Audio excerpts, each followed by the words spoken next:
Mukama ffe yeebazibwe nkomyewo abukyagabana ku kusumululwa kuza obusibe naddala mu ggwanga Uganda abalokole neri muntu abonyaabonyezebwa Katonda yatta ate n'alamya Samwiri bweyogera kisabo kisooka ssuula nga yakubiri. Katonda atta n'alamya Serengese Magombe n'azuukuza yavuwaza n'agaggawaza.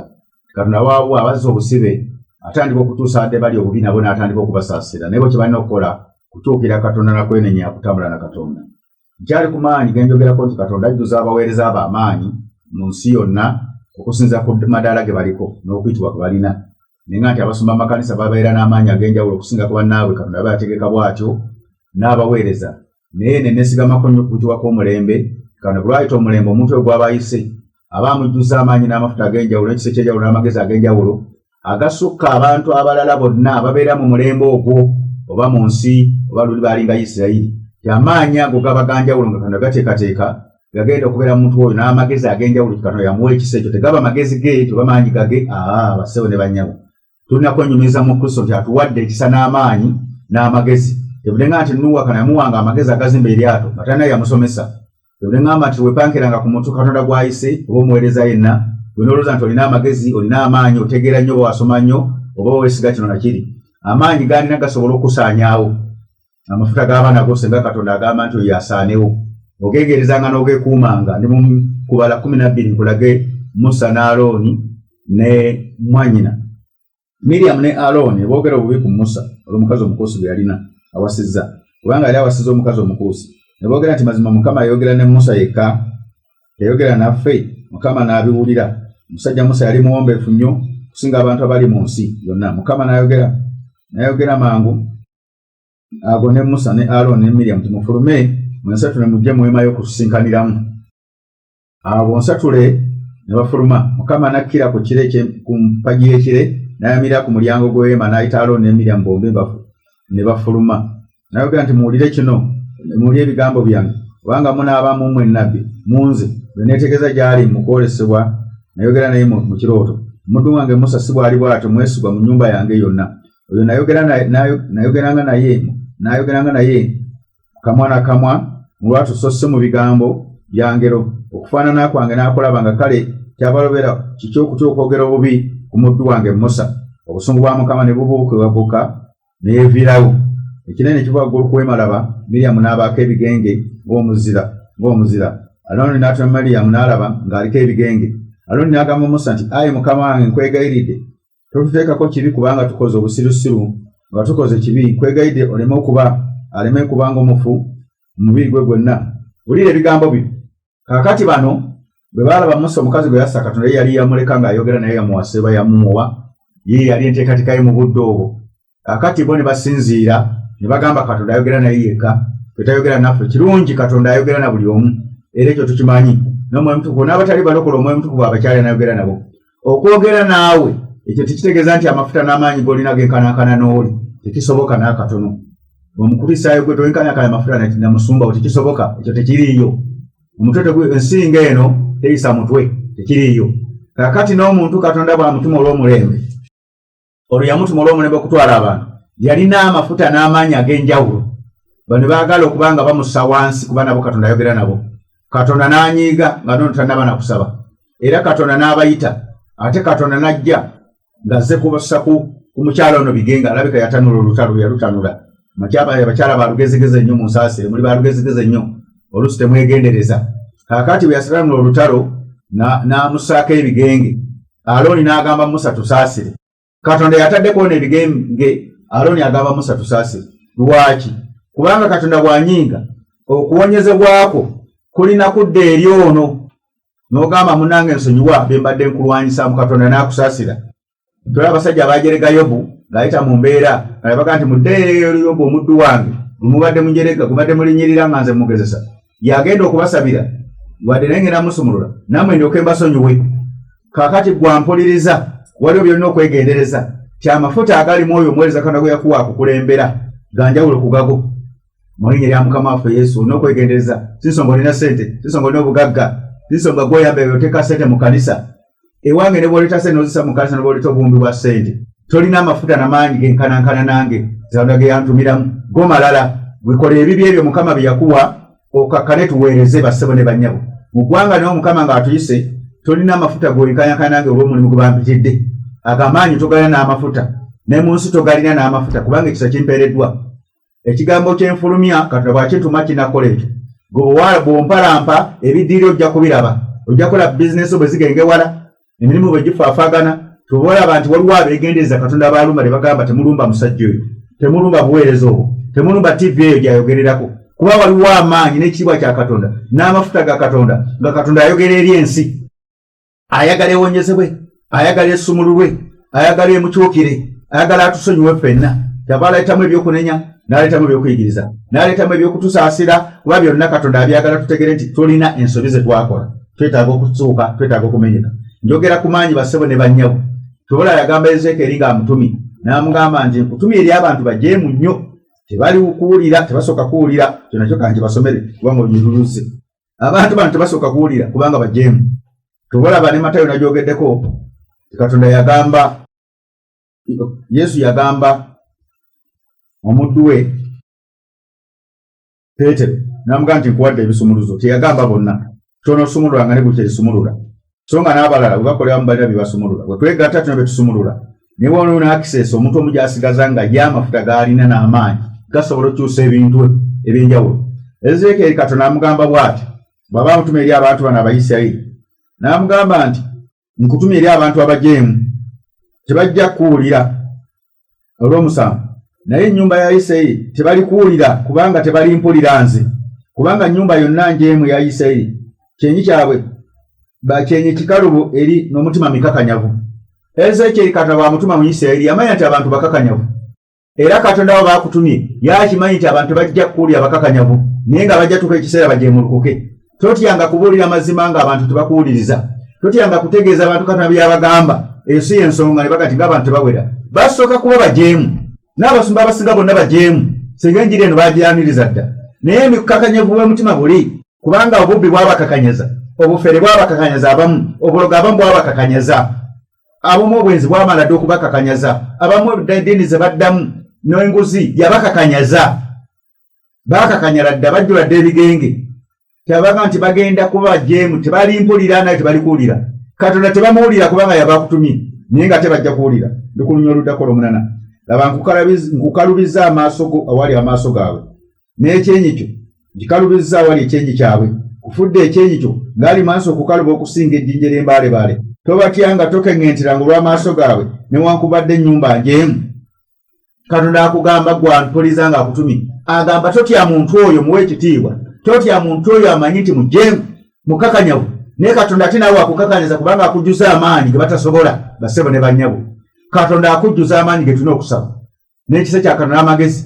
Katonda ng'akukakanyaza buli ayagala okukulumba nga takusobola. Akwegezaamu mu nsi y'omwoyo nga takusobola.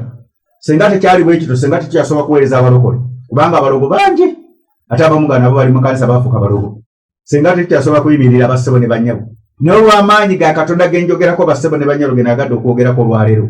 Bw'ayasooka nti ekkanisa ganti ŋŋenda bajjuza amaanyi omuntu bw'alijja. Fe abalokole tujjuzibwa amaanyi bwe tusaba. Tujjuzibwa amaanyi bwe tusabirwa.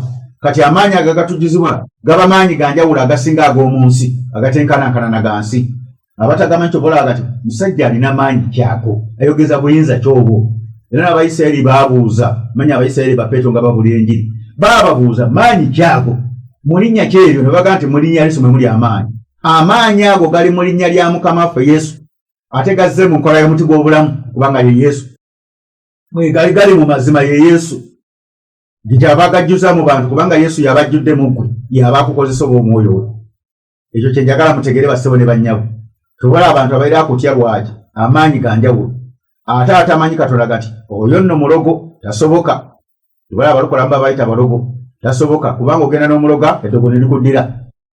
Ogenda n'oyagala omukola kino ne kiremererwa. N'aga nti mulogo w'amaanyi naye nga wamusindikira ku ddogo. Ennaku omuntu omu yansindikirako eddogo nga simanyi. Kozi ye Katonda eddogo aliraba. Nze ndoota kirooto kyange nga simanyi ndaba oli emboga ennyingiridde. Mu kirooto ne njikuba ejjembe ne limenyeka ne nzuuka ne nsaba. Ngenda okukeera enkya naye ng'enjala emboga eyo ndabye weddukidde weeyingidde ne ntegeera nti omuntu oyo ndoza wa bulabe. Nabyo ne mbivaako.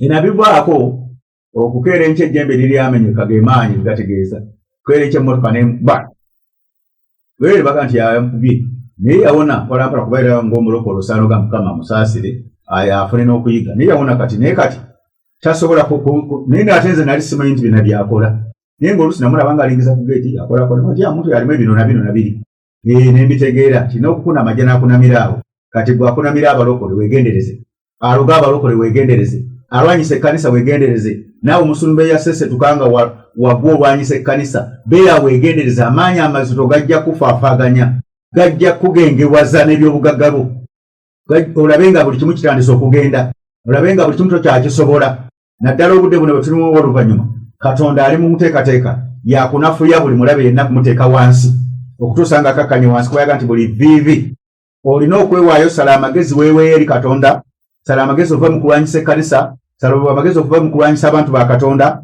otuuke tuweereze Katonda bassebo ne bannyabo ndi ku maanyi nagambye naye olwaleero ngenda kusabira nazze n'okusabira abantu bano wammanga nze okusabira abantu bonna abalina ebizibuzibu eby'enjawulo mu bulamu bwabwe naddala nga wali obutwa oluusi nga tonna naddagala naye Katonda agenda kusaasira kubanga amaanyi ngalina n'ekisa nkirina Matayo empa obuyinza mu Matayo 16:14 ekyensumulula ku nsi n'eggulu kirisumulula n'ekyensiba ku nsi n'eggulu kirisiba Matayo 21 etuwa egamba bweti 21 Yesu n'addamu n'agamba nti mazima mbagamba nti munaabanga n'okukkiriza temubuusabuusa temukolenga kino kyokka eky'omutiini naye muligamba olusozi luli nti sigulibwa olusozi lusigulibwa osuulibwe mu nnyanja kirikolebwa byonna bye munaayagala nga munaasabanga mukkiriza binaabaweebwanga bwe tusaba nga tukkiriza bye twagala Katonda bitukolera ate ne Mukama byayagala kuba tetusaba byatayagala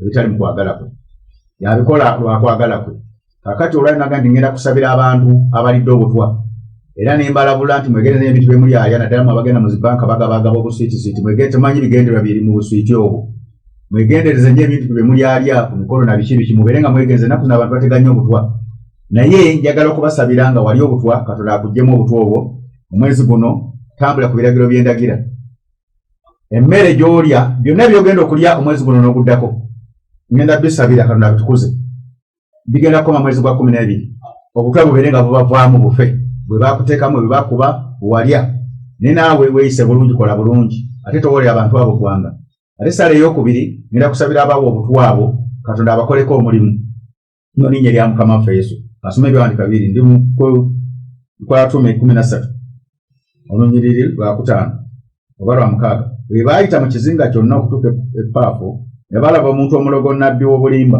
Omuyudaaya erinnya lye Balisa yali wamu n'owessaza oyo Seyo Pawulo ow'amagezi oyo n'ayita Balunabba ne Sawulo n'ayita Balunabba ne Sawulo n'ayogera muli abayita omukulu n'ayagala okuwulira ekigambo kya Katonda ne Erukaana omulogo kubanga erinnya lye livunulwa awakana bwe livunulwa ndi mulogo n'awakana nabo n'ayagala okukyama owessaza mu kukkiriza naye Sawulo era ye Pawulo bwe yajjula Omwoyo Omutukuvu bwe yeekaliza amaaso ge n'agamba nti bw'ojjudde obukuusa bwonna okukola obubi bwonna omwana wa Setaani omulabe w'obutuukirivu bwonna tolireka kukyamya amakubo ga Mukama waffe Yesu amagolofu kaakano laba omukono gwa Mukama waffe guli ku ggwe onooba muzibe w'amaaso toliraba njuba ebiro bingi amanga g'ekifu ne kimugwako n'enzikiza n'awammanta okunoonya abantu okumukwata ku mukono owessaza bwe yalaba ekibaddewo n'akkiriza nga yeewuunya naye okuyigiriza kwa Mukama waffe Yesu Pawulo baasanga omulogo kati ono njogera ku mulogo kuba n'abawo obutwa balogo n'amulaba ng'abuzaabuza omusamizi ono abuzaabuza owessaza bamubuulira enjiri n'amugamba kankusabira omukono gwa Mukama gukugweko ekifo kikukwata ozibe amaaso oleme kulaba ebiro bingi nga tolaba nange ngambe ngenda kusabira ggwe yali obutwa nkusabira mu linnya Yesu era nga ntukuza emmere n'ebyokulya byogenda okunywa omwezi guno n'oguddako Katonda akusumulula kuggyamu obutwa mu linnya Yesu ekisobye eggulu ekinyweze buli mmere gy'ogenda okunywa buli mazzi g'ogenda okunywa buli kyakunywa ky'ogenda okunywa n'ekyokulya kyonna naawe osobola okwebaza ku Katonda noga Mukama nkwebaza olw'essaala yasabiddwa bibeere nga birongoosa obulamu bwo emisuwa gyo omusaayi gw'Yesu guyitemu gulongoose emisuwa gyo gulongoose obulamu bwo obusomo byo amagezi go buli kibadde kyafa mu ggwe ekiragira kizuukire mu linnya lya Mukama waffe Yesu nkolimira obutwa obwo buve mu bulamu bwo mu linnya lya Mukama waffe Yesu n'abawo obutwa nga Pawulo yasaba essaala n'agamba ekifo kibagweko. Nange nsaba essaala omukono gwa Mukama gubagweko buli awo obutwa gumugweko afune omuliro gwa mukono gwa Mukama ogw'omuliro gumugweko gumwoke paka lwalyenenya oba lwalifa mu linnya lya Mukama waffe Yesu. Gumubeereko nga gumwoke ennaku nnyingi buli ateesa okuwa abantu obutwa, buli atega obutwa. Ndagidde omukono gwa Katonda gwe nsabye gubagweko nga gwa muliro gwokya, kuba guno omulembe gwa muliro gutandike okubookya. Omukono gwa Mukama ngusaba gugwe ku bantu abo ababonyaabonya abantu abeetegese okubassa obubenje, abeetegese okubassa emmundu, abeetegese okukola ebyambiroone bonna, gubagweko gubookye mu linnya lya Mukama waffe Yesu. Mukono gwa Katonda ngusaba nga Pawulo yagusaba mu linnya lya Mukama waffe Yesu, gugwe ku balogo bonna, ku basamize bonna abatega amalogo, abakola abantu obulabe, gubagweko gubookye mu linnya lya Mukama waffe Yesu Kristo alibyanenya. Mukono gwa Katonda ngusaba era nga nsaba ekisa kya Katonda amaanyi ga Katonda nga nkulagira gugwe ku bantu abo abanyigiriza abanaku, ababba ettaka lyabwe, abakola abalemera ku bintu byabwe, ababba ssente z'eggwanga bali enguzi, gutandike okubookya mu linnya lya Mukama waffe Yesu. Ennaku nnyingi nga gubookya okutuusa lwe banaakyuka, tuusa lwe baneenenya, tuusa lwe banazzaayo bye bateekwa okuzzaayo, tuusa lwe banaategeragana n'abantu mu linnya lya Mukama waffe Yesu. Nagira omukono gwa Katonda. Pawulo yasaba omukono gwa Katonda gwagwa ku musajja n'aziba amaaso. Olwaliro sibasabidde kuziba maaso naye mbasabidde gubagweko gubookye mulyo nga gubookya ng'omukono gwa Katonda gwe gubookya okutuusa lwe muneenenya, okutuusa munaaleka bye mukola, okutuusa munaaleka effujjo, okutuusa munaalekawo okunyigiriza abantu mu linnya lya Mukama waffe Yesu. Katonda ayagala abantu ffenna tutereere. Njagala okuddiramu ekyandika kino atakitegedde kubanga olusuka nti omusajja we mulogo si mulogo yenjiri. Nsoma Bikola Abatume 13 nsoma olunyiri lwaki w'omusanvu. Era waaliwo ow'essaza omwami Serugio, Pawulo omutume w'amagezi, naye Balunabba ne Sawulo n'ayagala okuwulira ebigambo, bayagala okuwulira ebigambo bya Katonda kubanga eri ababuzaabuza abantu. Erukaana omulogo kubanga erinnya lye livvuunulwa n'awakana nabo ng'ayagala okukyama ow'essaza. Njogera n'abantu abawakanya enjiri bendiko kati benzirako. Ne Sawulo ne Pawulo bwe yajjira Omwoyo Omutukuvu n'amwekaliza amaaso n'agamba nti gw'ojjudde obukuusa bwonna n'okukola obubi kwonna, mwana wa Setaani, omulabe w'obutuukirivu, tolireka kukyamya amakubo ga Mukama waffe Yesu amagolofu. Kale kaakano laba omukono gwa Mukama waffe guli ku ggwe, onoba muzibe w'amaaso nga tolaba enjuba ebiro bingi. Amangu ago ekifo ne kimugwako n'enzikisa n'awamanta okunoonya abantu okumukwata ku mukono. Awo ow'essaza bwe yalaba ekibadde n'akkiriza nga yeewuunya okuyiza kwa Mukama waffe Yesu. Kakati nsabira abaweereza bonna oba bamusumba oba muntu yenna ayagala okwaŋŋanga enjiri eno ogiziyiza oba minisita oba agiteeseza okubanga egiremesa ng'aga nti abataasoma abatakola tebagenda kusoma twagala baddiguli mu ggwanga Uganda. Nsaba omukono gwa Katonda ngiragira omukono gwa Mukama waffe Yesu gubagweko guno gwa muliro gubookye nga buli odda gukwokya. Ndagidde omukono gwa Mukama gukwokye buli bw'onoddanga gumale ebiro bingi ng'oyokebwa omuliro, omuliro gukuyitemu nga gukwokya kuba guno mulembe gwa muliro okutuusa lw'oliva ku njiri, okutuusa lw'oliva okubuzaabuza abantu. Nammwe ababuzaabuza abantu mu makanisa mbalangirako omukono gwa Mukama gubagweko. Abakola obulogo mu kanisa mbalangirako omukono gwa Katonda mu linnya lya Mukama waffe Yesu. Ogw'omuliro gubookye buli oddanga oyingira ku kintu nga gukwokya mu linnya lya Mukama waffe Yesu. Katonda gw'atagala kubuulira njiri mu kikolo wano gukubobe ng'obuzaabuza abantu watumibwa gukwokye mu linnya lya Mukama waffe Yesu. Buli aneekika mu njiri y'omulembe ogusembayo ndagidde omukono gwa Katonda gwa Mukama waffe Yesu gubagweko nga gubookya muliro, omuliro gubayitemu nga gubookya buli kadde okutuusa lwe muneenenya. Ono omusajja omuliro amaaso gamuziba, abantu batandika okutegeera Katonda. Gukwokere ku kituuti, gukwokere mu nnyumba yo, gukwokere buli odda mu linnya lya Mukama waffe Yesu. Ndagira mukono gwa Katonda kubanga kyensumuludde ne Katonda kikola. Eggulu likisumuludde nange nkisumuludde. Mukono gwa Katonda gutambule mulembe guno, buli aneekika mu njiri y'omulembe ogusembayo, buli ateeseza ekkanisa ya Kristo mu ggwanga Uganda nti abalokole abatasoma abatali ku ddiguli eno tebagenda kubeera tugenda kubaggalawo. Omukono gwa Mukama ogw'omuliro gutandika okubookya, gubookere ennaku nnyingi ng'omusajja ono bwe yaziba amaaso. Ne Katonda bayagala okuziba amaaso nagwo gabazibe ekifo kibagweko batandika okuziba amaaso mu linnya lya Mukama waffe Yesu. Katonda wange nsaba otuukirize kino Mukama kuba wantuma kuwaanira bwakabaka bwa Katonda, kubuulira enjiri ya bwa Katonda, gw'olyoka otuukirize kubanga obeera amabega wakunyweza ekigambo kyo. Maze okubuulira ekigambo kyo ng'omuntu atasaanidde, nsaba ggwe oba ogulumizibwa abantu bategeere nti ggwe Katonda yantuma mu linnya lya Mukama waffe Yesu. Tusabye abankuumire.